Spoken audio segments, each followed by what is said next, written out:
సింపుల్గా వెజ్ కుస్కా ఎలా చేయాలో చూద్దామా? నేను కుక్కర్లో చూయించబోతున్నా. ఫస్ట్ అయితే ఒక స్పూన్ ఆయిల్, 2 స్పూన్స్ దాకా గీ వేసుకొని అది మెల్ట్ అయిన తర్వాత కట్ చేసి పెట్టుకున్న ఆనియన్స్ వేసుకోవాలి.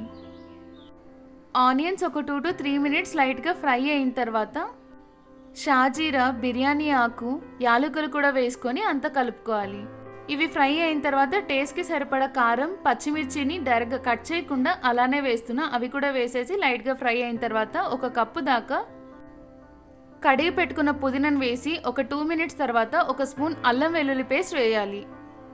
ఇది పచ్చివాసన పోయిన తర్వాత ఉప్పు, గరం మసాలా, పసుపు, ఒక 2 to 3 స్పూన్స్ దాకా పెరుగు కూడా వేసుకొని అంతా ఒకసారి కలిపి వెంటనే కట్ చేసి పెట్టుకున్న టొమాటోస్ని వేసుకొని అంతా కలపాలి.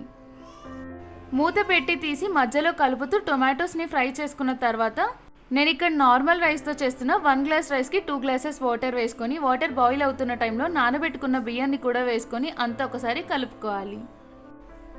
1 to 2 విజిల్స్ వచ్చాక ప్రెషర్ పోయాక మూత తీయాలి. అంతే, సింపుల్గా వెజ్ కుస్కా రెడీ. ఇంట్లో ఏ వెజిటేబుల్స్ లేనప్పుడు ఏం చేయాలి అని ఆలోచిస్తాం కదండి. అలాంటి టైంలో ఈ రెసిపీని ఒకసారి ట్రై చేయండి.